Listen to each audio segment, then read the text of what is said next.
آیت نمبر ہے 121. اعوذ باللہ من الشیطان الرجیم. بسم اللہ الرحمن الرحیم. وَإِذْ غَدَوْتَ مِنْ أَهْلِكَ تُبَوِّئُ الْمُؤْمِنِينَ مَقَاعِدَ لِلْقِتَالِ وَاللَّهُ سَمِيعٌ عَلِيمٌ. إِذْ هَمَّتْ طَائِفَتَانِ مِنْكُمْ أَنْ تَفْشَلَا وَاللَّهُ وَلِيُّهُمَا وَعَلَى اللَّهِ فَلْيَتَوَكَّلِ الْمُؤْمِنُونَ. وَلَقَدْ نَصَرَكُمُ اللَّهُ بِبَدْرٍ وَأَنْتُمْ أَذِلَّةٌ فَاتَّقُوا اللَّهَ لَعَلَّكُمْ تَشْكُرُونَ.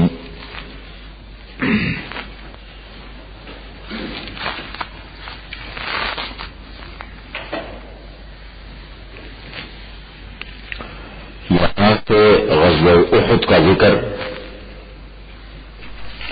اور اس میں ملنے والی حکمتیں وغیرہ اس سے متعلق باتیں.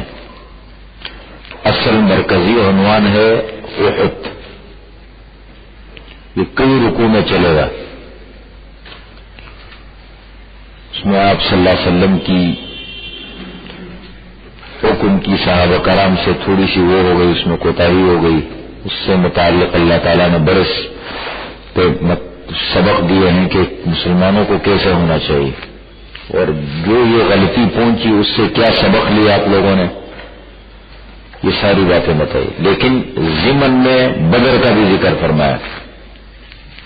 تو سب سے پہلے تو احد کا میں نے واقعہ اختصار کے ساتھ آپ کو بتایا تھا. شوال سن 3 ہجری میں مسلمانوں کی تعداد تھی شروع میں 1000، لیکن چونکہ وہ منافقین جو ہے وہ 300 آدمی اپنے واپس لے کے اس لیے گئے کہ ہماری بات نہیں مانی گئی، اس لیے ہم آپ کے ساتھ نہیں چل سکتے. تو 700 تعداد مسلمانوں کی ہو گئی تھی اور 3000 تعداد تھی کفار کی. احد کے مقام پر یہ معرکہ پیش ہے. جمعے کے دن آپ صلی اللہ علیہ وسلم جمعے کی نماز پڑھ کر کے اور آپ مدینہ منورہ سے نکلے احد کی طرف. فرمایا وَإِذْ غَدَوْتَ مِنْ أَهْلِكَ. غدا کہتے ہیں صبح کو. وَإِذْ غَدَوْتَ، اور جب آپ سویرے نکلے،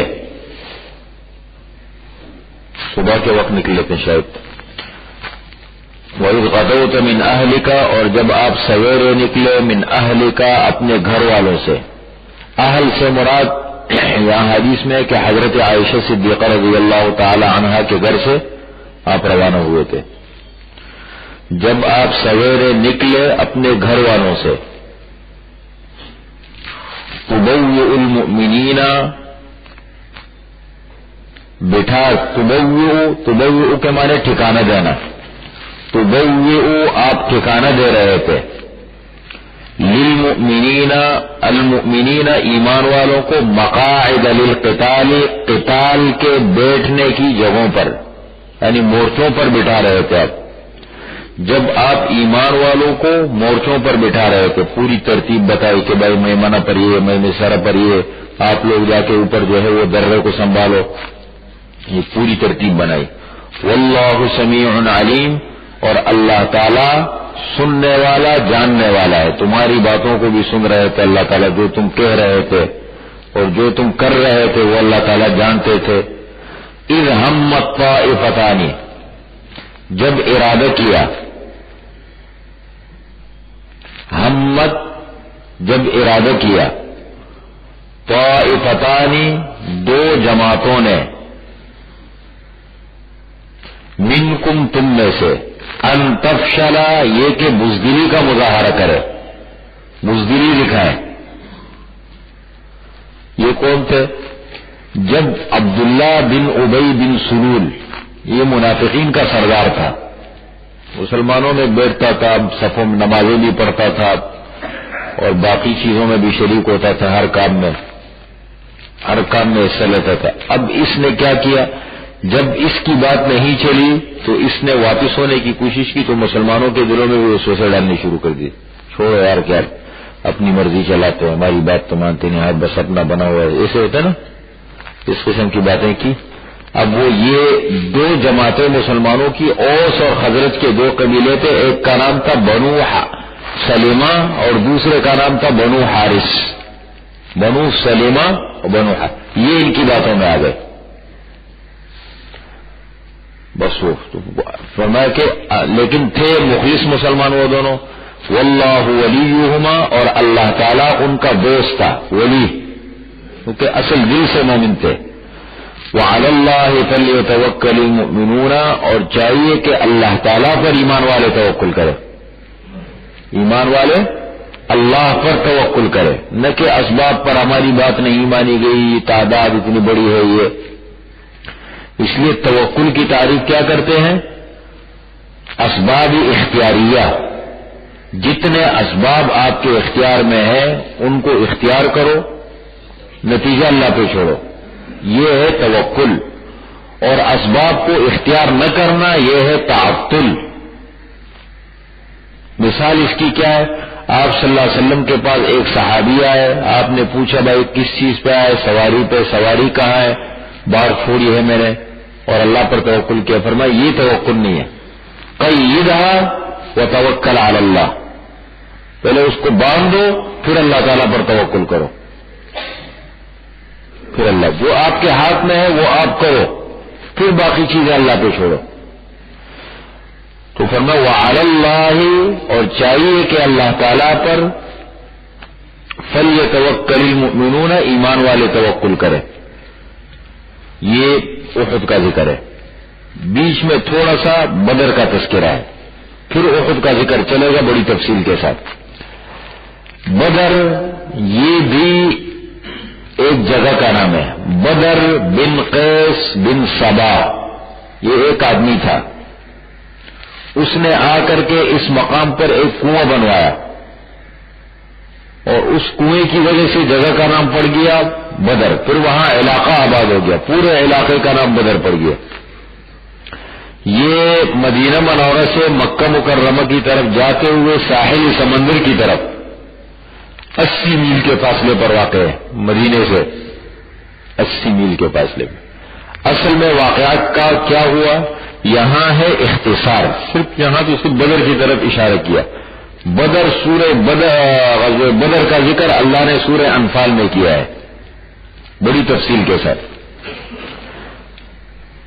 آپ صلی اللہ علیہ وسلم نے جب ہجرت فرمائی مکہ مکرمہ سے مدینہ منورہ کی طرف، بات ختم ہو گئی، بھائی علاقہ بھی چھوڑ دیا، سب کچھ چھوڑ چھاڑ کے آ گئے، لیکن پھر بھی وہ مداخلت کرتے تھے، آ کر کے مدینہ منورہ میں تنگ کرتے تھے. پھر وہ مسلمان جو مکہ مکرمہ میں تھے ان کو بہت سخت پریشان کرتے تھے، چھوٹی چھوٹی باتوں پر مارنا، ان کو زنجیروں میں جکڑنا اور اس قسم کے کام کرتے تھے. پھر یہ سب کچھ ہوتا رہا. کبھی لشکر بھیجا، مسلمانوں کی چراگاہ پر حملہ کیا، قرز بن جابر پہری مسلمان چرواہے کو جو بھی مقرر تھا ان کو شہید کیا. اس قسم کی حرکتیں مسلسل کرتے تھے تنگ کرنے کے لیے. آپ صلی اللہ علیہ وسلم نے کیا کیا؟ جب یہ باز نہیں آئے تو ان کا راستہ تجارت کا پڑتا تھا، ان کو تجارت تو کرنی پڑتی تھی، شام جاتے تھے، آپ نے جا کے ان کے راستے روکنے شروع کر دی تاکہ کم از کم یہ مجبور ہو جائے ہمارے مسلمانوں کو پریشان تنگ نہ کرے. انہوں نے آخری منصوبہ کیا تیار کیا؟ ابو سفیان کو امیر بنا کر کے 50 آدمیوں پر مشتمل ایک بہت بڑا قافلہ تجارت کا تیار کیا، اور مکہ مکرمہ کے ہر فرد مرد عورت نے اس میں حصہ ڈالا کہ یہ جتنا سرمایہ لگے گا تو اصل مال لوگوں کو واپس کیا جائے گا، اور جتنا منافع ملے گا اس سے ہم خریدیں گے کیا؟ اسلحہ ہتھیار خریدیں گے، اور اسے مسلمانوں کے خلاف استعمال کریں گے. اب یہ منصوبہ تیار کر کے ابو سفیان روانہ ہو گیا. آپ صلی اللہ علیہ وسلم کچھ حضرات کو لے کر کے جب یہ مکہ سے قافلہ چلا، آپ نے بجائے اس کے کہ یہ آگے بڑھے جا کے وہیں روکے ان کو، لیکن یہ نکلنے میں کامیاب ہو گیا تھا، چلا گیا تھا شام. واپسی پر آپ صلی اللہ علیہ وسلم کے باقاعدہ وہاں پر لوگ ہوتے تھے، اس انتظار میں رہے کہ یہ قافلہ آئے گا کب، انتظار میں تھے. اسی قافلے کے تعاقب میں سامان تجارت کر کے جب واپس آ رہے تھے دوبارہ نکلے کہ ان کو ہم پکڑ لیں تاکہ ان کو موقع ہی نہ ملے استعمال کرنے کا. اب جب پکڑنے کے لیے گئے تو ابو سفیان کو بھی پتہ لگ گیا، ان کے بھی جاسوس پھر رہے تھے، ان کو بھی پتہ لگا کہ بھائی ہمارے قافلے کو پکڑنے کے لیے آپ صلی اللہ علیہ وسلم اپنے ساتھیوں کے ساتھ نکل چکے ہیں. اب انہوں نے کیا کیا؟ دو کام کیے ابو سفیان نے. ایک تو راستہ بدل کر کے، بڑا سمجھدار آدمی تھا، اس نے راستہ بدل کر کے ساحل سمندر کی طرف سے راستہ لیا. تفصیلی واقعہ ہے، ساحل سمندر سے نکلنے میں کامیاب ہو گئے. دوسری طرف مکہ مکرمہ میں ایک تیز رفتار آدمی کو بھیجا کہ بھائی اپنے قافلے کی خبر لو. ادھر وہاں پر اچانک اعلان ہوا، اس آدمی نے بھی جا کر ایسے انداز میں اعلان کیا کہ وہ اپنے تجاروں کو جو ہے وہ توڑا اور اونٹنی کو جو ہے زخمی کر دیا. یہ بڑے خطرے کی خبر ہوتی تھی کہ بھائی بہت حالات بہت خراب ہے. اور فوراً اب وہ وہاں اچانک اعلان ہوا. ابو جہل خود 1000 کا لشکر تیار کر کے اور ہر قسم کے اسلحے سے لیس اور سارے ہتھیار وغیرہ لے کر کے مدینہ منورہ کی طرف بڑھے. اب سورہ انفال میں اللہ تعالیٰ ذکر فرماتے ہیں کہ دونوں کا مقصد لڑنا نہیں تھا. ابو جہل نکلا تھا 1000 کا لشکر لے کر کے اپنے قافلے کو بچانے کے لیے. آپ صلی اللہ علیہ وسلم کا مقصد کیا تھا؟ لڑنا نہیں تھا بلکہ اس قافلے کو پکڑنے کے لیے گئے تھے. ادھر اللہ تعالیٰ نے مسلمانوں سے وعدہ فرمایا کہ وَإِذْ يَعِدُكُمْ إِحْدَى الطَّائِفَتَيْنِ أَنَّهَا لَكُمْ، کہ دو قافلوں میں سے ایک تو تمہارا ہے. یا ابو جہل کا لشکر تمہیں ملے گا یا ابو سفیان کا قافلہ تمہیں ملے گا. وَتُرِيدُونَ أَنَّ غَيْرَ ذَاتِ الشَّوْكَةِ لَكُمْ، اور تم چاہ رہے تھے جو کانٹے دار نہیں ہے وہ ہمیں ملے. لیکن انسان کی فطرت ہے نا، جو کانٹے دار نہیں ہے وہ ہمیں ملے. اب یہاں سے یہ نکلے، ادھر اللہ کو کچھ اور منظور ہوا. یہ رمضان المبارک کا مہینہ ہے، 17 تاریخ ہے. آپ صلی اللہ علیہ وسلم نے صحابہ کرام سے بڑا تفصیلی صحابہ سے مشورے لیے بڑے کہ بھائی یہ تو حالات بالکل مختلف ہو گئے، اب ہمیں کیا کرنا چاہیے. صحابہ کرام نے رائے دی، مہاجرین نے رائے دی. پھر آپ صلی اللہ علیہ وسلم نے پوچھا کہ نہیں دوبارہ مجھے مشورہ دو. پھر صاحب مہاجرین کھڑے ہو گئے، پھر فرمایا نہیں مجھے مشورہ دو. آپ کا تو انصار کے صحابہ حضرت سعد بن معاذ اور یہ کھڑے کرنے لگتا ہے ایسا یا رسول اللہ کا آپ کا اشارہ انصار کی طرف ہے. تو آپ نے فرمایا ہاں. فرمایا کہ بس بالکل آپ کو جو کرنا ہے وہ کر گزرے، ہم آپ کے ساتھ ہیں. اب بالکل ہم سے اس حوالے سے بالکل فکر مند ہو. چنانچہ آپ صلی اللہ علیہ وسلم 313 آدمی ہے. کتنے 6 زیریں ہیں، 8 تلواریں ہیں، 2 گھوڑے ہیں، 70 اونٹ ہیں. اس حالت میں بدر کی طرف جا کر کے اور بدر کے مقام پر پہنچ گئے. وہاں جب پہنچے تو انہوں نے پورے پانی پر بھی قبضہ کر لیا تھا، سب چیزوں پہ. وہاں حضرت علی رضی اللہ تعالیٰ عنہ فرماتے ہیں کہ ہم جب رات کو پہنچے ویسے تھکے ماندے تھے، سفر کیا تھا بہت. کہتے ہم پوری رات تمام کے تمام صحابہ کرام سوتے رہے. آپ صلی اللہ علیہ وسلم ایک لمحے کے لیے نہیں سوئے، پوری رات سجدے میں پڑھ کر اللہ سے دعائیں مانگتے رہے. دعا یا حی یا قیوم برحمتک نستغیث، یا حی یا قیوم برحمتک نستغیث. پھر کل جمعے کا دن ہے، 17 رمضان المبارک جمعے کا دن تھا. دونوں صفیں آمنے سامنے ہو گئی اور معرکہ ہوا. وہاں پر صحابہ کرام حضرت آپ صلی اللہ علیہ وسلم کے لیے چھپر بنوایا گیا کہ آپ اوپر سے جو ہے وہ لشکر وغیرہ کی ترتیب وغیرہ نگرانی کرے. حضرت ابوبکر صدیق رضی اللہ تعالی عنہ اس پہ کھڑے ہو کر پہرے دے رہے تھے. اور لڑائی شروع ہو گئی، جو بھی اس زمانے کی ترتیب تھی. حضرت ابوبکر صدیق رضی اللہ عنہ فرماتے ہیں کہ آپ صلی اللہ علیہ وسلم مسلسل سجدے میں تھے اور مسلسل دعائیں مانگ رہے تھے. دیکھیں اللہ کا نبی ہے اور اللہ نے وعدہ بھی فرمایا ہے، وہ آپ بھی دیکھ چکے ہیں یہ سب چیزیں، لیکن انداز دیکھیں. پھر اس کے بعد کیا ہوا؟ اس کے حضرت علی نے فرماتے کہ میں نے اپنے مقابل کو قتل کر دیا. پھر آپ صلی اللہ علیہ وسلم کے پاس آ گیا، دیکھا، پھر اسی طرح آپ صلی اللہ علیہ وسلم جو ہے وہ سجدے میں دعائیں مانگ رہے ہیں. یہاں تک کہ حضرت ابوبکر صدیق رضی اللہ عنہ آپ کو تسلی دے کہ یا رسول اللہ نے آپ کی سن لی ہے، اللہ اب بس کر آپ اللہ نے، اور آپ صلی اللہ علیہ وسلم مسلسل دعائیں مانگ رہے تھے. یہاں تک کہ اللہ تعالیٰ نے مسلمانوں کو فتح نصیب فرمائی اور اس کو اللہ تعالیٰ نے یوم الفرقان، فرقان سے اس کو تعبیر فرمایا. فرقان یہ ایسا عجیب واقعات ہے سرزمین عرب پر کہ جس نے عرب کو ہلا کر رکھ دیا، جھنجھوڑ دیا کہ بھائی اتنے قسم پرس لوگ اور اتنا کفار کے جتنے چیزیں بدماش تھے ایک ایک کر کے مارے گئے سارے. ابو جہل، امیہ بن خلف، باقی یہ سارے جتنے تھے بڑے بڑے 70 آدمی مارے گئے. اور وہ سارے گرفتار ہوئے، تفصیلات اپنی جگہ پر آئیں گی، لیکن اس واقعے نے ایسا اثر چھوڑا عرب کے اوپر کہ بس دماغ سب کا جو ہے نا وہ شو کرنا ہو گیا کہ بھائی یہ ہے کوئی طاقت، یہ غیبی مدد ہوتی ہے اللہ تعالیٰ کی طرف سے. تو میں وَلَقَدْ نَصَرَكُمُ اللَّهُ بِبَدْرٍ، اور البتہ تحقیق اللہ تعالیٰ نے تمہاری مدد فرمائی، اللہ تعالیٰ نے تمہاری مدد فرمائی بِبَدْرٍ، بدر کے مقام پر. وَأَنْتُمْ أَذِلَّةٌ، اور تم کمزور تھے. اذلہ ذلیل کی جمع ہے، اور ذلیل کا لفظ عربی زبان میں کمزور کے لیے استعمال ہوتا ہے. ہمارے ہاں جو اس کا معنی ہے وہ یہ نہیں ہے، ہمارے ہاں تو الگ معنی میں استعمال ہوتا ہے. اذلت ان کے معنی کمزور، تم کمزور تھے. فاتقوا اللہ، پس اللہ تعالیٰ سے ڈرو. لعلکم تشکرون، تاکہ تم شکر ادا کرو. سب اللہ تعالیٰ نے کیے.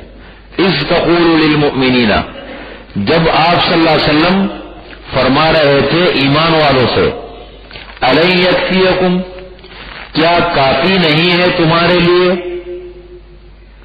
ان یمدکم ربکم، یہ کہ مدد کرے تمہارا رب تمہاری مدد کرے، بثلاثۃ آلاف، 3000 کے ساتھ، من الملائکۃ، فرشتوں، 3000 فرشتوں کے ساتھ. یہ کہ تمہاری مدد کرے تمہارا رب بثلاثۃ آلاف، 3000 کے ساتھ، من الملائکۃ، فرشتوں میں سے، منزلین، جو اتارے جائیں آسمان کی طرف سے.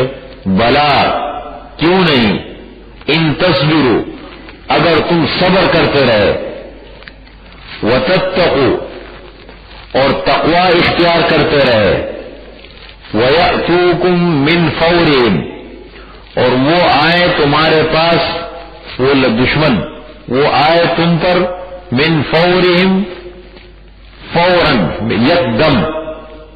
من فورہم کا معنی یکدم تم پر حملہ کرے. من فورہم ھذا، یہ پورا لفظ یوں بنتا ہے، من فورہم ھذا، ایک دم تم پر حملہ کرے. ایک دم کا مطلب یہ اچانک حملہ کرے، پورے کے پورے حملہ کرے مکمل طور پر. یمددکم ربکم بخمسۃ آلاف، تو مدد کرے گا تمہارا رب 5000 کے ساتھ، فرشتوں میں سے، مسومین، نشان لگانے والے ہوں گے، نشان زدہ، نشان لگانے والے. جیسے جنگ کے موقعوں پر خاص علامات ہوتی ہے، فوجیوں میں خاص علامات، نشانیاں، یہ علامات، نشان زدہ گھوڑے ہیں، علامات ہیں. مسومین، نشان لگانے والے. وما جعلہ اللہ الا بشرا، اور یہ دیکھیں 3 قسم کا ذکر آتا ہے. 3000 فرشتوں کے ساتھ، 5000 فرشتوں کے ساتھ، ان دونوں کا ذکر یہاں پر ہے. 1000 فرشتوں کے ساتھ، یہ سورہ انفال میں ہے. سب سے پہلے 1000 کا وعدہ فرمایا تھا. کیوں؟ دشمن 1000 تعداد تھی ان کی. پھر بعد میں دوران جنگ شروع ہونے سے پہلے خبر آئی کہ قرز بن جابر فہری 3000 کا لشکر لے کر کے کفار کی مدد کے لیے پہنچ رہا ہے، کمک لے کے. تو اللہ تعالیٰ نے وعدہ فرمایا کہ اللہ تعالیٰ 3000 فرشتے اتاریں گے. اور پھر اگر 2 شرطوں میں، ان تصبروا، اگر تم نے صبر کیا اور تقوی اختیار کیا، 2، اور انہوں نے اچانک تم پر حملہ کر دیا، 3، تو پھر اللہ تعالیٰ 5000 فرشتے اتاریں گے. ایک تو اصول کی جنگ ہوتی تھی ان کی، شروع میں جب صفیں بنتی تھی ایک آدمی اترتا تھا. مسلمانوں کی طرف سے سب سے پہلے حضرت حمزہ، حضرت علی اور حضرت ابو عبیدہ بن الحارث، یہ نکلے، یہ حضرات نکلے. اس میں سے حضرت علی اور حضرت حمزہ نے تو اپنے مقابلین کو قتل کر دیا، اور حضرت عبیدہ خود بھی زخمی ہو گئے اور اپنے مقابل کو بھی زخمی کر دیا. لیکن کفار کی طرف سے جو نکلے تھے نا، وہ بڑے چیزے لوگ تھے. عتبہ، شیبہ اور تیسرے ایک اور تھے، یہ کہتے ان کے بڑے مرکزی لوگ تھے. لیکن اللہ تعالیٰ نے دیکھیں سب یہ اس ترتیب کے ساتھ ایک ایک کر کے جب مارے گئے، پھر اچانک حملہ ہوتا تھا دونوں طرف سے. پھر اللہ تعالیٰ فرمایا اگر اچانک انہوں نے حملہ کیا تو ہم 5000 کے ساتھ تمہاری مدد کریں گے. وما جعلہ اللہ الا بشرا، اور نہیں بنایا اللہ تعالیٰ نے اس فرشتوں کی مدد کو مگر خوشخبری تمہارے لیے، الا بشرا مگر تمہارے لیے خوشخبری، وَلِتَطْمَئِنَّ بِهِ قُلُوبُكُمْ اور تاکہ تمہارے دلوں کو مضبوط اور مطمئن کرے اس مدد کے ذریعے سے. اصل میں یہ چیزیں جو کہنا ہم کتنے غافل حضور ہیں، ہمیں پتہ ہی نہیں ان چیزوں کا. اللہ کی مدد کیا چیز ہوتی ہے، فرشتے کیا ہوتے ہیں، جہاد کیا ہوتا ہے، یہ معرکے کیسے ہوتے تھے. ہر آدمی کا اپنا ایک ماحول ہوتا ہے نا، ہم اپنے ایک ماحول میں زندگی گزارتے ہیں. ہر آدمی کا اپنا ایک ماحول ہوتا ہے، یہ بڑی چیزیں ہوتی ہیں. آدمی جس ماحول میں رہتا ہے نا تو اسی کے مطابق ڈل جاتا ہے. اب ہم ایسے ہوتے ہیں یقین جانے چوہے اور یہ چیزیں دیکھ کے گھبرا جاتے ہیں. ماحول ہمارا ایسا عجیب سا ہے، اپنا ایک ماحول ہے.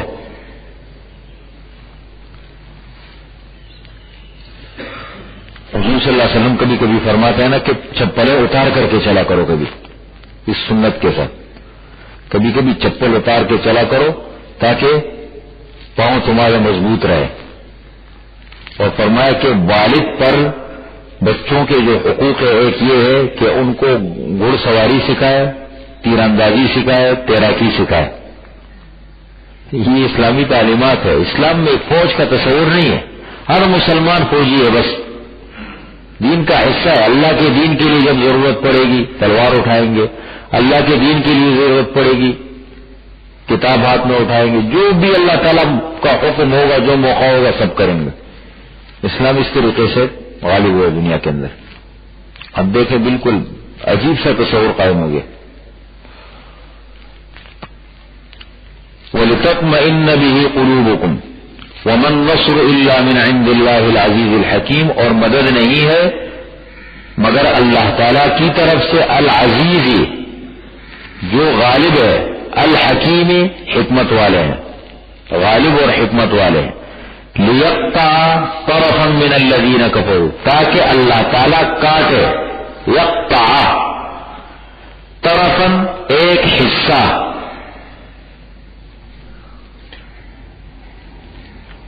من الذین کفروا کافروں کا، او یثبتہم یا ان کو ذلیل کر دے، فینقلبوا خاسئین پس وہ لوٹے ذلیل ہو کر.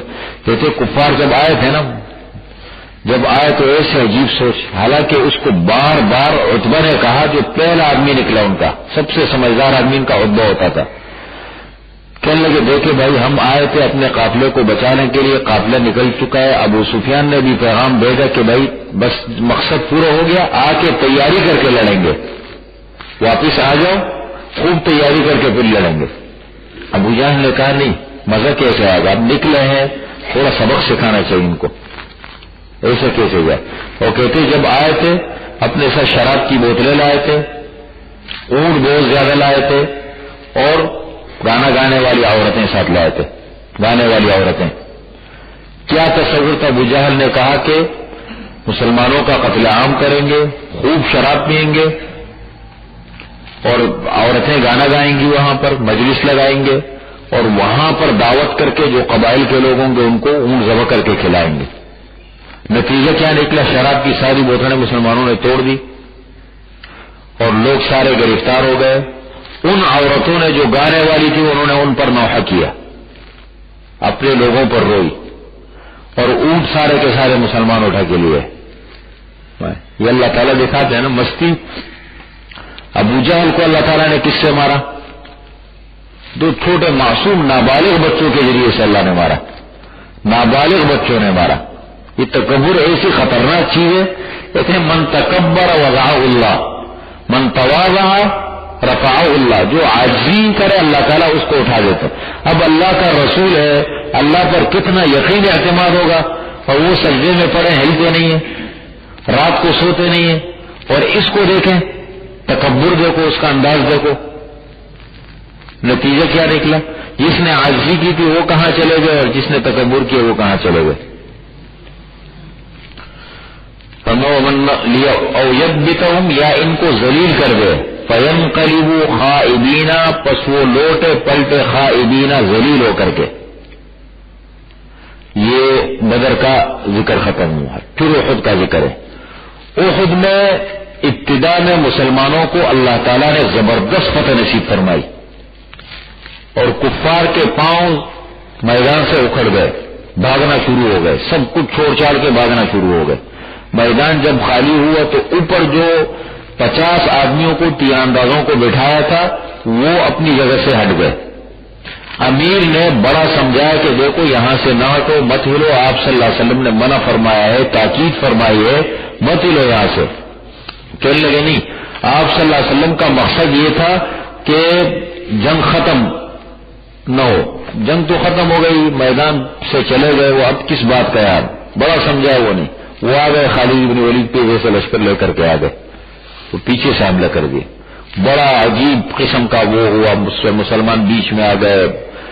یعنی کافی جو ہے اس میں صحابہ کرام جو ہے وہ شہید ہو گئے. آپ صلی اللہ علیہ وسلم کے بارے میں خبر مشہور ہو گئی کہ شہید ہو گئے، آگے واقعہ آ رہا ہے، یہ باتیں مشہور ہو گئی. آپ صلی اللہ علیہ وسلم نے اس موقع پر 3 لوگوں کے نام لے کے بد دعا فرمائی. حارث ابن ہشام، ابو جہل کا بھائی حارث ابن ہشام، صفوان ابن امیہ اور سہیل ابن عمرو، ان کے بڑے لوگ تھے. سہیل ابن عمرو، یہ ان کے نام لے کے، لیکن اللہ کے علم میں یہ تھا کہ یہ مسلمان ہوں گے. اللہ تعالیٰ نے منع فرمایا کہ آپ کو بد دعا کا حق نہیں ہے، اس لیے کہ یہ سارے کے سارے فتح مکہ کے بعد مسلمان ہو گئے سن 8 ہجری میں مسلمان. اور پھر انہوں نے اسلام کے لیے بڑی قربانیاں دی تینوں نے.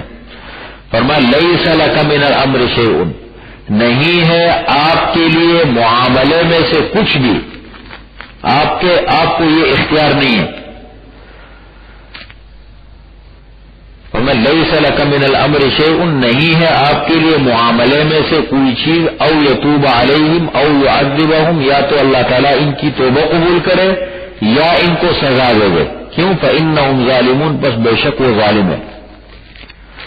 وَلِلَّهِ مَا فِي السَّمَاوَاتِ وَمَا فِي الْأَرْضِ، اور اللہ ہی کے لیے ہے جو کچھ آسمانوں میں جو زمین میں ہے، یہ ساری مخلوق اللہ کی ہے. یغفر لمن یشاء، اللہ تعالیٰ بخش دے جس کو چاہے. وَيُعَذِّبُ مَن يَشَاءُ، اور اللہ تعالیٰ سزا دے جس کو چاہے. وَاللَّهُ غَفُورٌ رَحِيمٌ، اللہ تعالیٰ گناہ بخشنے والا مہربان ہے. اللہ تعالیٰ معاف کر دے ان کو.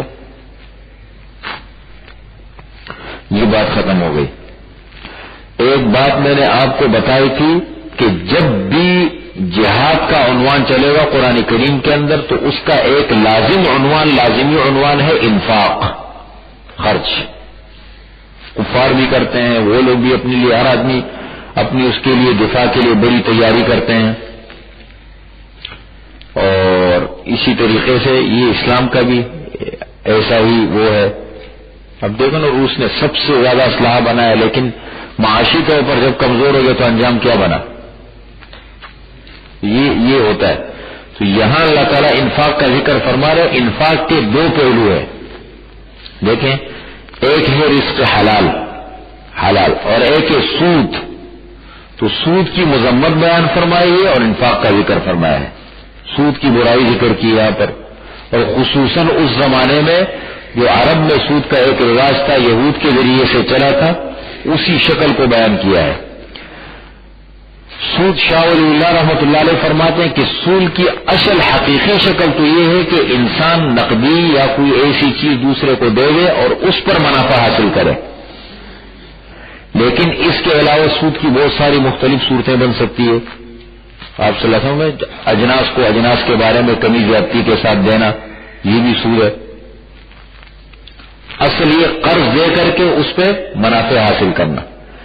ایک اضعاف مضاعفہ، دگنا چگنا سود، ڈبل سود کہتے تھے اس کو. ڈبل سود کس کو کہتے تھے؟ یہ زمانے جاہلیت میں ایک شکل تھی. ایک آدمی کو 10,000 روپے دیے قرض، اور اس سے کہا کہ یہ 10,000 روپے ہے لیکن آپ سے میں لوں گا کتنے؟ 15,000. قرض دے گی ایک مدت سال کے لیے، جتنے وقت کے لیے، 15,000 آپ سے میں لوں گا. یہ طے ہو گیا بس. اب وہ اپنی تاریخ پہ بھی دے دے، یہ اتنا دینا ہے. سود اس پر ہے اتنا. اب اگر مقررہ مدت میعاد وقت جب آیا تو وہ نہیں ادا کر سکا تو یہ 15,000 کو اصل سرمایہ جو ہے وہ بنا کر کے اتنا ہی سود اس پر چڑھاتے تھے. بات سمجھ میں آئی نا؟ یعنی جتنا طے ہوا ہے وہ اگر وقت مقررہ پر ادا نہیں کیے تو اتنا ہی اس پر کیا کرتے تھے, اس کو اصل سارا سرمایہ سمجھ کر کے ڈبل اس پر اتنا سود چڑھاتے تھے. پہلے سود پہ لگایا پھر اس کے بعد اس کو ڈبل کرتے تھے. یہ اضعاف و مضاعفن کی شکل ان کے ہاں یہ ہوتی تھی. ایک تو یہ ہے نا کہ وقت پر قسط نہ بڑھا, تھوڑا تھوڑا اس پر پیسے لگتے رہے, جیسے ہمارے ہاں ہے, ہمارے یہاں اس پہ جو ہے وہ سود چڑھتا ہے اس حساب سے. ان کے ہاں الگ شکل تھی اضعاف و مضاعف کی. مطلب اصل حقیقی شکل اس کی یہ ہے کہ جیسے مثال کے طور پر 10,000 روپے قرض لیے, میں نے قرض لیے کسی کو, اب اور کہا کہ بھائی میں اتنے 6 مہینے کے بعد 10 مہینے کے بعد آپ سے میں 15,000 روپے لوں گا, یہ طے ہو گیا. یہ سود 5,000 چلا دیا الگ, یہ طے ہو گیا. اب اس کے بعد وہ 6 مہینے کے بعد ادا نہیں کر سکا, ہاں تو اس پہ کتنا لگاتے تھے؟ 30,000 کرتے تھے, ڈبل کرتے تھے اس کو. اب آپ مضاعفہ. یا ایھا الذین آمنوا, اے ایمان والو, لا تأکلوا الربا. دیکھیں خطاب کس کو ہو رہا ہے؟ ایمان والوں کو. کہ یہاں اس وقت خطاب ایمان والوں سے. لا تأکلوا الربا,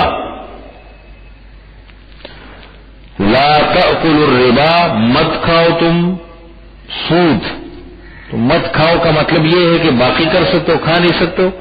لیکن یہ ایک لفظ استعمال ہوتا ہے, یہ مطلب نہیں کہ کھا نہیں سکتے ہو باقی سب کچھ کر سکتے ہو. مطلب سودی لین دین ہر قسم کا وہ منع ہے. اور آدمی یہ سب کچھ اس لیے کرتے کہ اصل مقصد پیٹ ہوتا ہے, پیٹ کے لیے کرتے ہیں تو اللہ تعالیٰ نے اس اصل بنیاد کو ذکر کیا. ورنہ کسی بھی قسم کو لا تأکلوا الربا, مت کھاؤ سود, اضعافا مضاعفتا, دگنا چگنا کر کے. واتقوا اللہ, اور اللہ تعالیٰ سے ڈرو, لعلکم تفلحون, تاکہ تم فلاح پا جاؤ, تم کامیاب ہو جاؤ. واتقوا النار التی, اور ڈرو اس آگ سے, التی اعدت للکافرین, جو تیار کی گئی ہے کافروں کے لیے. امام ابو حنیفہ رحمۃ اللہ علیہ بڑی عجیب بات ارشاد فرماتے, کہتے ایمان والوں کو جو کئی بعض جگہوں میں اللہ تعالیٰ نے تنبیہ فرمائی ہے ان میں سب سے خطرناک جگہ یہ ہے. یا ایھا الذین آمنوا کے ذریعے سے خطاب کن کو ہو رہا ہے؟ ایمان والوں کو. تو یہاں کہتے اصل جہنم کی آگ تو تیار کی گئی ہے کن کے لیے؟ کافروں کے لیے, لیکن تم بچو. آج کل مسلمان مبتلا ہے یا نہیں سود میں؟ بہت زیادہ مبتلا ہے, بلکہ سوچ بڑی خراب ہو گئی. ہمیں واتقوا النار, ڈرو اس آگ سے جو تیار کی گئی ہے للکافرین, کافروں کے لیے. واطیعوا اللہ والرسول, اور اطاعت کرو اللہ کی اور اطاعت کرو رسول کی. لعلکم ترحمون, تاکہ تم پر رحم کیا جائے.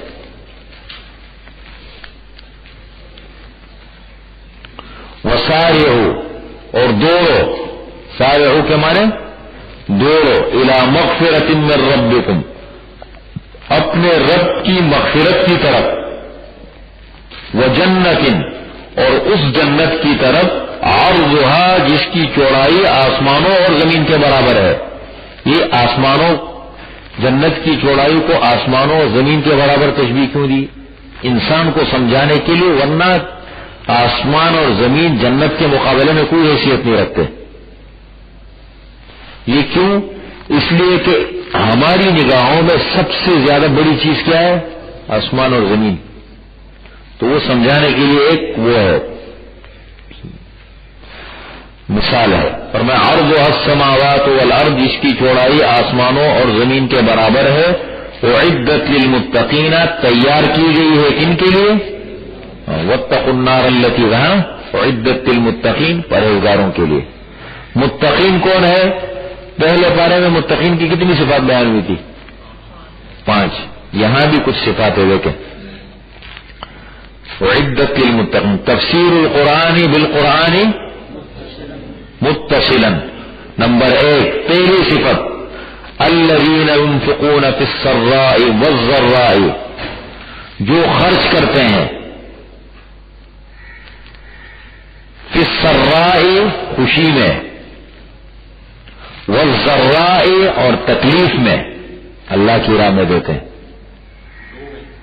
نہیں ایک خرچ کرنا، یہ پہلی صفت، یعنی مسلمانوں کی پہلی صفت یہ بیان فرمائی خرچ، کیونکہ جہاد کا وہ عنوان چل رہا ہے نا، جو خرچ کرتے ہیں خوشی میں بھی، والضراء اور تکلیف میں بھی خرچ کرتے ہیں. تکلیف کا مطلب یہ کبھی تندرستی ہوتی ہے، حالات ٹھیک نہیں ہوتے، لیکن پھر بھی اپنی طاقت کے مطابق اپنی عادت کو وہ برقرار رکھتے ہیں، اللہ کی راہ میں خرچ کرتے ہیں. والضراء تکلیف میں بھی خرچ کرتے ہیں. والکاظمین الغیظ، نمبر 2 غصے کو پی جانے والے، دبانے والے. کاظمین کے معنی غصے کو دبانے والے، یہ دوسری چیز. والعافین عن الناس، نمبر 3 اور لوگوں سے درگزر کرنے والے، تیسری صفت درگزر. واللہ یحب المحسنین، اور اللہ تعالیٰ نیکی کرنے والوں کو پسند کرتے ہیں. 3 صفات ہو گئی نا، 3. کہتے ہیں حضرت علی رضی اللہ عنہ نہیں، حضرت حسین رضی اللہ عنہ کے بیٹے تھے حضرت علی، جن کا لقب تھا زین العابدین. تو وہ ایک مرتبہ وضو فرما رہے تھے، ان کی لونڈی کے ہاتھ میں لوٹا تھا، وہ پانی ڈال رہی تھی، تو لوٹا ڈوم کر کے گرا، جا کے پانی سارا اوپر ان کے اوپر گرا. تو فطری طور پر تو ایک دم انہوں نے پڑھا، آیت پڑھی والکاظمین الغیظ، وہ خاموش ہو گیا بالکل. تو پھر وہ جب وضو کرنے آئے گئے والعافین عن الناس، کہتے غصہ تو دبا دیے لیکن غلطی مجھ سے ہو گئی، میری غلطی کو معاف کر دے. پر عجیب زمانہ تھا، ایک ایسا اسلامی رواج تھا نا، اسلامی تعلیمات چلتی تھی. جیسے ہمارے ہاں ماحول میں نکلا انگریزی تعلیم ہے، انگریزی سارے بورڈ سب چیزیں وہی لگی ہوئے. اسلامی دور تھا، اسلامی ہر آدمی دین کا علم جانتا تھا. تو فوراً پڑا والعافین عن الناس، انہوں نے کہا میں نے معاف کر دیے. تو فوراً آگے پڑا واللہ یحب المحسنین، اللہ تعالیٰ نیکی کرنے والوں کو پسند کرے. انہوں نے کہا جاؤ آپ آزاد ہو. واللہ یحب المحسنین، اللہ تعالیٰ نیکی کرنے والوں کو پسند کرتے ہیں. نمبر 4 والذین اذا فعلوا فاحشة او ظلموا انفسهم ذکروا اللہ فاستغفروا لذنوبهم، یہ 4تھی صفت ہے پوری. والذین، اور وہ لوگ اذا فعلوا فاحشة، جب کرتے ہیں کوئی بے حیائی کا کام. انسان ہے بڑی کمزوریاں ہو جاتی ہے، بے حیائی کا کام کوئی ہو جاتا ہے، غلط کام ہو جاتا ہے. او ظلموا انفسهم، یا اپنی جانوں پر زیادتی ظلم کر لیتے ہیں. کسی بھی قسم کی، ہر آدمی سے اپنے اپنے دائرے میں مختلف قسم کے گناہ ہوتے ہیں، زیادتیاں ہوتی ہے. کوئی انسان غلطی سے مبرہ نہیں ہے، ہوتے ہیں ہر کسی سے. فرمائے یا بے حیائی کا کوئی کام سرزد ہو جاتا ہے، یا مثال کے طور پر کوئی زیادتی کر بیٹھتے ہیں اپنی جانوں پر، تو فوراً کیا کرتے ہیں ذکر اللہ، اللہ کو یاد کرتے ہیں. فاستغفروا لذنوبهم، اپنے گناہوں کے لیے معافی مانگتے ہیں. یہ ایمان والوں کی صفت ہے، یہ بڑی اچھی صفت ہے. شیطان کہتے ہیں نا میں نے لوگوں کو مارا گناہوں میں مبتلا کر کے، اور اس نے مجھے مارا توبہ کر کے. تو یہ بہت بڑی چیز ہے. یہ توبہ ہے نا، کثرت استغفار تو ہر مسلمان کو بہت زیادہ، لیکن ایک جذبے کے ساتھ میں استغفار کر رہا ہوں. یہ نہیں کہ وہ جنید بغدادی رحمۃ اللہ علیہ فرماتے ہیں نا کہ توبتنا تحتاج الى التوبہ واستغفارنا يحتاج الى الاستغفار. ہماری توبے کی محتاج ہے، اور ہمارا استغفار جو ہے وہ استغفار کا محتاج ہے. وہ کہتے ہیں نا سبح برلب توبہ برکب، کیا ہے ایسا کوئی شعر ہے. کہتے ہیں ہاتھ میں تسبیح ہے، زبان پر توبہ توبہ کے الفاظ ہے، اور دل اندر گناہ سے بھرا ہوا ہے. اس توبے پر توبے کو ہنسی آ رہی ہے، ہمارے توبے کو توبے پہ ہنسی آ رہی ہے. تو یہ بھی نہیں نا، ایک اس کے ساتھ ہی نہیں تسبیح ہاتھ میں لیا دماغ کہیں اور مطلب آدمی ایک استغفار پڑھے اسے پتہ یہ نہیں آدمی استغفر اللہ بھی پڑھے الحمدللہ اس پہ اجر ہے، لیکن جس مقصد کے لیے جو چیز پڑھی جائے وہ مقصد سامنے ہو. استغفار کثرت استغفار بہت سارے مسائل کا حل ہے، خصوصاً آج کل معاشی مسائل ہے، کاروبار کے لیے گھریلو مسائل ہے، اور استغفار ہے نا اس کے بہت برکات ہے. اس کی تو مسلمانوں کو بڑی عادت ڈالنی چاہیے. استغفار کثرت استغفار استغفر اللہ ربی من کل غم واتوب الیہ استغفر اللہ ربی من کل غم واتوب الیہ. یہ سب کو یاد ہے الفاظ؟ سب کو یاد ہے؟ کوئی ساتھی ایسا ہے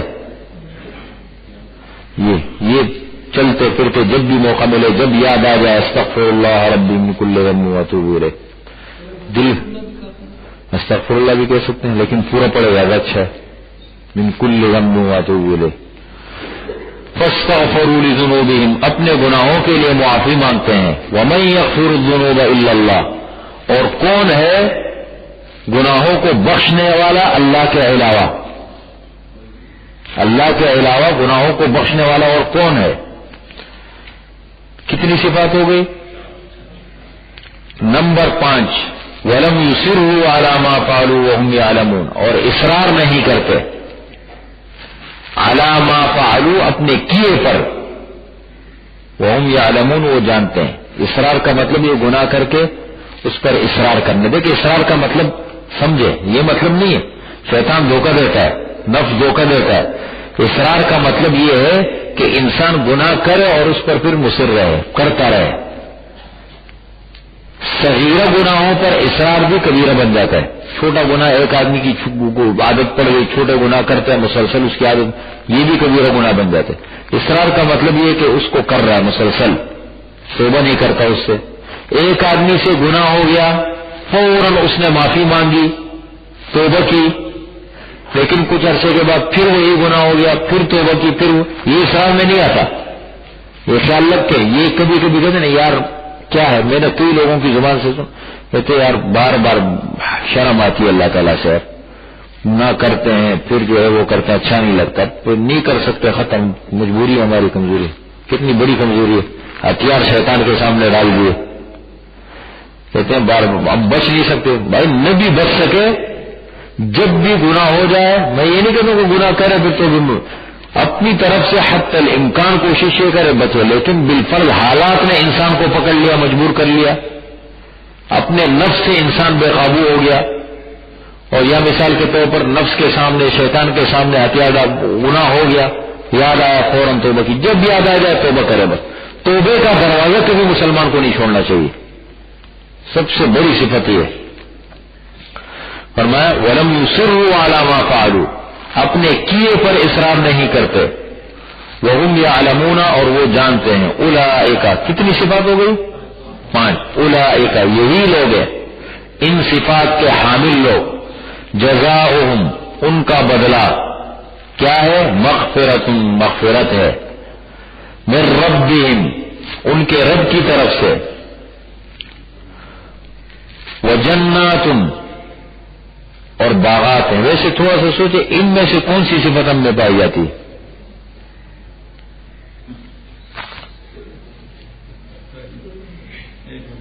ان کو کون ہے سرائے و ذرہ یہ ہے نہیں بالکل ہر آدمی اپنے آپ کو دیکھے بتائے نہیں.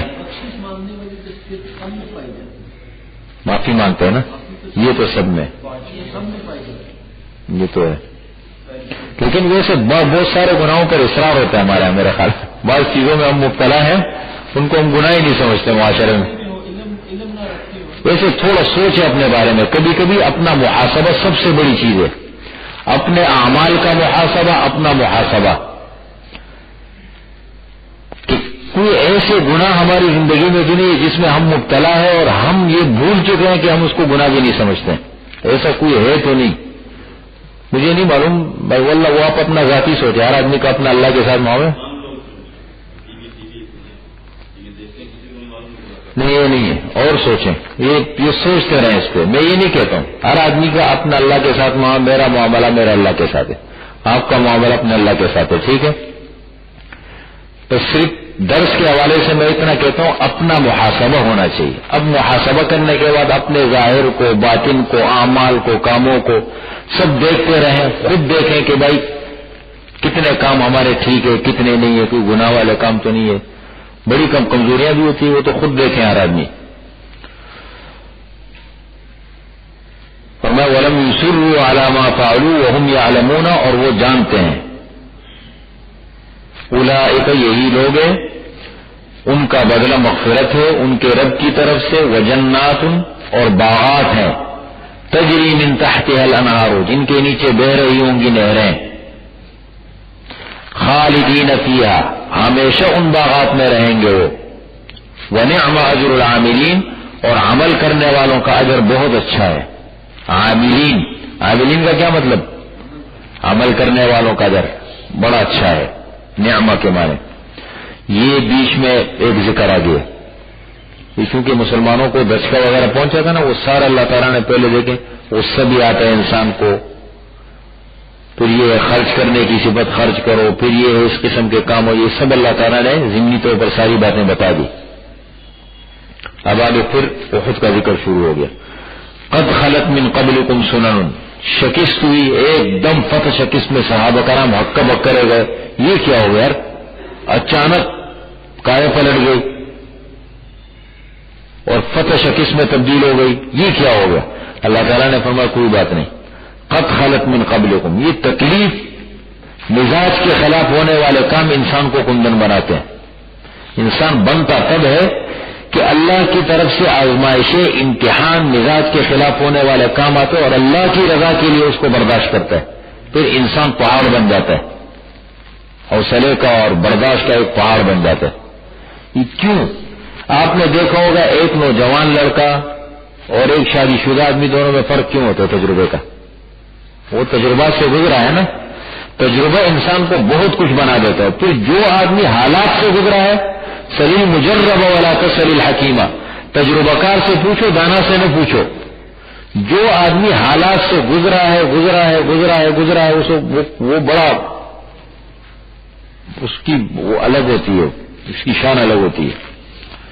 فرمایا قد خلت من قبلکم، تحقیق گزر چکے تم سے پہلے، سنن طریقے، سنت ان کی جمع ہے، سنت، سنن طریقے، بہت بارے طریقے گزر چکے ہیں، بہت سارے حالات گزر چکے ہیں، واقعات گزر چکے. سنن ان کا مطلب فسیروا فی الارض، چلو زمین میں، فسیروا پس چلو زمین میں، فانظروا پس دیکھو، کیف کان عاقبۃ المکذبین، کیا انجام بنا جھٹلانے والوں کا، ان کا انجام کیا بنا.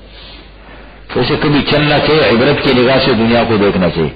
میں اس دن اسپتال میں گیا، ہمارے ایک استاد صاحب تھے اسپتال میں، اب وہاں وارڈ کے اندر بڑی عجیب، اس نے کہا یہ میری چارپائی یہاں سے، میں نے کیوں کہنے لگے یار، اب لوگ پڑے ہوئے، کسی کا ہاتھ کٹا ہوا ہے، کسی کا پیر کٹا ہوا ہے، کسی بہت سخت تکلیفات میں، اور بیچار یعنی ایسے لوگ سب تکلیف میں. اور وہ کہتے ہیں کہ ہر وقت جو ہے وہ 24 گھنٹے موبائل میں وہ میوزک لگا، گانے لگائے ہوئے وہ سنتے ہیں زور زور سے پورے وارڈ کے اندر. یہ نہیں کہ یہاں مریض پڑے ہیں، مختلف لوگ ہیں. کہتے میں نے کہا یار میں نے جیسے داخل ہوا ان چیزوں کو دیکھ کر کے مجھے بڑی وہ ہوتی ہے، لیکن وہاں پر دیکھ کر کے لوگوں نے اس حالت کے اندر گانے لگائے ہوئے، گانے سن رہے. یہ مسلمانوں کی حالت دیکھو، انسان کی فطرت اور عادت دیکھو. ٹائم نہیں گزرتے تو کیا کریں، ٹائم کیسے گزرے. احد کا ہے نا، نہیں تو اللہ تعالیٰ نے عنوان تمہید باندھ رہے اس کے لیے. اب دیکھیں آگے دیکھیں جھٹلانے والوں کا انجام کیا بنا. فرمایا کہ ھذا بیان للناس، یہ بیان ہے لوگوں کے لیے، جو کچھ ہم بتا رہے ہیں یہ بیان ہے، بیان وضاحت ہے لوگوں کے لیے. وہدن اور ہدایت ہے، وموعظۃ اور نصیحت ہے، للمتقین کن کے لیے؟ پرہیزگاروں کے لیے. پرہیزگار لوگ ہی نصیحت حاصل کرتے ہیں. یہ بیان کر دیں. ان یمسسکم قرح، فرمایا دنیا کو عبرت کی نگاہ سے دیکھو، ولا تہینوا اور سستی نہ کرو، ولا تهنوا کا مطلب ہمت نہ ہارو، سستی نہ کرو، ولا تحزنوا اور غم بھی نہ کرو، وانتم الاعلون تم ہی غالب رہو گے، ان کنتم مؤمنین اگر ہو تم مومن، بشرطے کہ تم مومن ہو۔ یہ بیان فرما دے کہ دیکھیں انجام ان کا خراب ہوتا ہے، بالآخر مکذبین کا انجام خراب، وقتی طور پر تمہیں تکلیفیں آئیں گی، اس کو اللہ کے لیے برداشت کرو۔ ان یمسسکم قرح اگر پہنچے ہیں تمہیں قرح کے معنی زخم، قرح اگر پہنچا ہے تمہیں زخم، فقد مس القوم قرح مثلہ پس تحقیق پہنچ چکا ہے قوم کو زخم اس جیسا پہلے۔ وہ تمہیں یاد نہیں آپ لوگوں نے جو ان کو تکلیف دی اور ان کے بڑے بڑے سرکردہ لوگوں کو مارا، گرفتار کیے بدر میں 1 سال پہلے، اگر تمہیں زخم پہنچے تو ان کو بھی تو زخم پہنچ چکے ہیں پہلے۔ وَتِلْكَ الْأَيَّامُ نُدَاوِلُهَا بَيْنَ النَّاسِ اور یہ دن ہے، دن تلک الایام یہ زمانہ ہے، ایام کے معنی زمانہ، نُدَاوِلُهَا بَيْنَ النَّاسِ ہم عدلتے بدلتے ہیں لوگوں کے درمیان۔ کبھی مسلمانوں کا راج ہوتا تھا دنیا میں، مسلمانوں کا نظام ہوتا تھا اور یہ آ کے ہم سے سیکھتے تھے، ہمارے ماتحت ہوتے تھے، پھر مسلمان بگڑ گئے، خراب ہو گئے، اللہ نے ان دشمنوں کے علاقے مسلمانوں پر مسلط کر دیے۔ اب پھر ایک دور آ جائے گا، مسلمان پھر غالب ہو جائیں گے۔ یہ سب سے بڑا خطرناک دور کیا ہوتا ہے میں آپ کو بتاؤں، آپ صلی اللہ علیہ وسلم نے جو فرمایا نا، جس پر خدشہ ظاہر کیا، تکلیف میں ہو انسان اور اللہ کی طرف متوجہ ہو، یہ اتنا خطرناک نہیں ہے۔ سکون میں ہو انسان اور غافل ہو جائے، یہ بہت خطرناک ہے۔ سمجھ رہے؟ کسی چیز کی کمی نہیں، کوئی تکلیف نہیں، کوئی امتحان نہیں اور اللہ سے غافل ہو جانا، یہ بڑی خطرناک چیز ہوتی ہے۔ اس لیے جب مصر فتح ہوا، مصر تو مسلمانوں کے کمانڈر ان چیف تھے حضرت عمر بن العاص، انہوں نے مسلمان کمانڈروں کو جمع کیا، ایک عجیب تاریخی جملہ ارشاد فرمایا، بھائی اب تم یہ سمجھ رہے ہو کہ دیکھیں روم کی بھی طاقت ٹوٹ گئی، فارس کی بھی طاقت ٹوٹ گئی، سب ہمارے مقابلے میں اب کوئی نہیں۔ فرمایا نہیں، انتم فی رباط دائم تم ہمیشہ سرحد پر کھڑے ہو، ایسے چوکنے رہا کرو۔ یہ کیا ہمارے بادشاہوں نے کیا، کیا یہ مغلوں نے کیا کیا، اندلس میں کیا ہوا، بغداد میں کیا ہوا، سمرقند بخارا میں کیا ہوا، اپنے محلات میں لگ گئے، اپنے عیاشیوں میں لگ گئے، بدماشیوں میں لگ گئے اور دشمنوں کو ہمارے اوپر مسلط کر دیا، یہ انجام بنا ہمارا۔ اسی طریقے سے من حیث القوم ہم سن ہو چکے ہیں، غافل اللہ تعالیٰ سے۔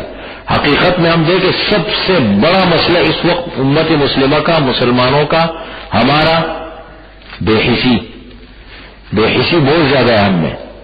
میں دیکھیں اس وقت ہم بیٹھے ہیں، میں کہتا ہوں بے حسی ہم میں۔ سب سے پہلے تو میں اپنے آپ کو اس لیے مخاطب کرتا ہوں، ہم علماء کی جماعت ہے، ہمیں جو ہونا چاہیے تھا ہم نہیں ہے، سیدھی بات ہے، بے حسی ہے۔ پھر آپ حضرات دیکھیں دیندار لوگ ہیں، دیندار کا مطلب دین سے کسی نہ کسی شکل میں جڑے ہوئے نا، میرے خیال میں ہم بہت بے حس ہیں۔ اگر اپنا محاسبہ ہم مل کے کریں، ہم بہت بے حسی میں مبتلا ہے۔ ایک نماز پڑھنے سے ہمارے مسئلے حل ہو جائیں، بس میں مسلمان ہو گیا۔ یہ اسلام صرف نماز کا نام ہے، اور نمازیں بھی ہماری اگر نمازوں کو بھی لے کے آپ مجھے کبھی 1 گھنٹہ میں صرف نمازوں کا جائزہ لیتا ہوں، بہت مثبت انداز میں، منفی انداز میں نہیں، مسلمانوں کی نماز مل کر اس پر تبصرہ کرتے ہیں۔ 1 گھنٹہ آپ لوگ مجھے دے دے، کبھی کب کریں، ایک دن تفسیر روک کر کے کر لو، کیا ہماری نمازوں میں کیا کمزوریاں ہیں، کل کر لوں، کل میں اس موضوع پر تھوڑی سی گفتگو کرتا ہوں، ٹھیک ہے؟ نماز کا فریضہ ہم ادا کرتے ہیں، الحمدللہ جتنے ساتھی ہمارے موجود ہیں سب نمازی ہے، ایک بھی غیر نمازی نہیں ہے، یعنی مجھے امید ہے ایک بھی نہیں ہے، سب نمازی لگ رہے ہیں۔ لیکن تھوڑا سا اپنا جائزہ لیتے ہیں، جو طبقہ مسلمانوں کا نماز پڑھتا ہے اپنی نمازوں کا جائزہ لیتے ہیں، کل کیا کیا کوتاہیاں غلطیاں ہوتی ہیں، اس پہ تھوڑا سا ہمیں وَتِلْكَ الْأَيَّامُ نُدَاوِلُهَا بَيْنَ النَّاسِ، یہ دن ہے ہم اس کو عدل سے بدلتے ہیں لوگوں کے درمیان، یہ ہے کبھی نشیب ہے، کبھی فراغ ہے، کبھی فتح ہے، کبھی شکست ہے، یہ اللہ تعالیٰ کی طرف سے اس سے کبھی گھبرانا نہیں چاہیے. وَلِيَعْلَمَ اللَّهُ الَّذِينَ. اب اصل حکمتیں بتا رہے ہیں. دیکھیں تھوڑی سی شکست ملی, شکست نہیں, فتح مسلمانوں کو ملی, پھر تھوڑا دھچکا لگا, پھر مسلمان دوبارہ آخر میں اس لیے کہ میدان چھوڑ کے وہ بھاگ گئے. پھر جب مسلمان دوبارہ سنبھل گئے تو وہ میدان چھوڑ کے بھاگ گئے. 4 حکمتیں دیکھو, 4. فما وَلِيَعْلَمَ اللَّهُ الَّذِينَ آمَنُوا, تاکہ اللہ تعالیٰ امتحان دے کر کے ایمان والوں کو جان لے. امتحان کے وقت ایمان والے کا پتہ لگتا ہے کون مومن ہے. 1. نمبر 2, وَيَتَّخِذَ مِنْكُمْ شُهَدَاءَ, کچھ لوگوں کو تم میں سے شہادت کے مقام پر فائز کرے. یہ مقام بھی تو ملنا ہے مسلمانوں کو. وہ تم میں سے کچھ لوگوں کو شہید بنائے. وَاللَّهُ لَا يُحِبُّ الظَّالِمِينَ, اللہ تعالیٰ ظالموں کو پسند نہیں کرتا. ظالم. نمبر 3, وَلِيُمَحِّصَ اللَّهُ الَّذِينَ آمَنُوا, تاکہ اللہ تعالیٰ خالص کر دے ایمان والوں کو. ان کو بالکل امتحان کے ذریعے سے آدمی خالص ہو جاتا ہے. امتحان آزمائش میں ڈال کر کے اس کو بالکل خالص پتہ لگ جاتے کہ شکوے شکایت کرتا ہے یا اللہ کے لیے صبر کرتا ہے, برداشت کرتا ہے اس کو. وَيَمْحَقَ الْكَافِرِينَ, اور تاکہ اللہ تعالیٰ کافروں کو مٹا دے. 4 حکمتیں ہو گئی. نمبر 1, وَلِيَعْلَمَ اللَّهُ الَّذِينَ آمَنُوا. نمبر 2, وَيَتَّخِذَ مِنْكُمْ شُهَدَاءَ. نمبر 3, وَلِيُمَحِّصَ اللَّهُ الَّذِينَ آمَنُوا. نمبر 4, وَيَمْحَقَ الْكَافِرِينَ. أَمْ حَسِبْتُمْ أَن تَدْخُلُوا الْجَنَّةَ, کیا تم یہ خیال کرتے ہو کہ بس آمنا, ہم مسلمان ہیں, ہم جنت میں داخل ہو جائیں گے. ان تدخلوا الجنہ, یہ کہ تم سیدھے جنت میں چلے جاؤ گے. وَلَمَّا يَعْلَمِ اللَّهُ الَّذِينَ جَاهَدُوا مِنكُمْ وَيَعْلَمَ الصَّابِرِينَ, اور اب تک اللہ تعالیٰ نے نہیں جانا. نہیں جانے کا مطلب ظاہر نہیں کیا, ظاہری طور پر. کن لوگوں؟ ان لوگوں کو جنہوں نے تم میں سے جہاد کیا. وَيَعْلَمَ الصَّابِرِينَ, اور تاکہ جان لے صبر کرنے والوں کو. جنت ایسی تھوڑی ملتی ہے, تاکہ اللہ تعالیٰ مجاہدین کو جان لے کون مخلص ہے, اور تاکہ اللہ تعالیٰ صبر کرنے والوں کو جان لے. وَلَقَدْ كُنْتُمْ تَمَنَّوْنَ الْمَوْتَ مِنْ قَبْلِ, اور البتہ تحقیق تم تمنا کر رہے تھے اس سے پہلے موت کی, ہم جا کے باہر لڑیں گے, اندر نہیں لڑیں گے. آپ صلی اللہ علیہ وسلم کی رائے کیا تھی؟ اندر رہ کے مقابلہ کرتے لگے, نہیں ہم باہر لڑیں گے. کہ تم تو خود موت کی تمنا کرتے تھے پہلے. وَلَقَدْ كُنْتُمْ تَمَنَّوْنَ الْمَوْتَ, اور البتہ تحقیق تم تمنا کرتے تھے موت کی اس سے پہلے. ان تلقوه, یہ کہ تم اس سے ملو. فقد رأيتموه وانتم تنظرون, پس تحقیق تم نے دیکھا موت کو اور تم دیکھ رہے تھے یہ سب مناظر. جو ہوا وہ ہوا, اس کے اللہ کی طرف سے امتحان ہے. اللہ تعالیٰ امتحان لینا چاہتے ہیں. الحمد لله رب العالمين, والصلاة والسلام على خير خلق محمد وآله وأصحابه أجمعين. ربنا ظلمنا أنفسنا وإن لم تغفر لنا وترحمنا لنكونن من الخاسرين. ربنا آتنا في الدنيا حسنة وفي الآخرة حسنة وقنا عذاب النار. ربنا اغفر لنا ولإخواننا الذين سبقونا بالإيمان ولا تجعل في قلوبنا غلا للذين آمنوا ربنا إنك رؤوف رحيم. سبحان ربك رب العزة عما يصفون, سلام على المرسلين.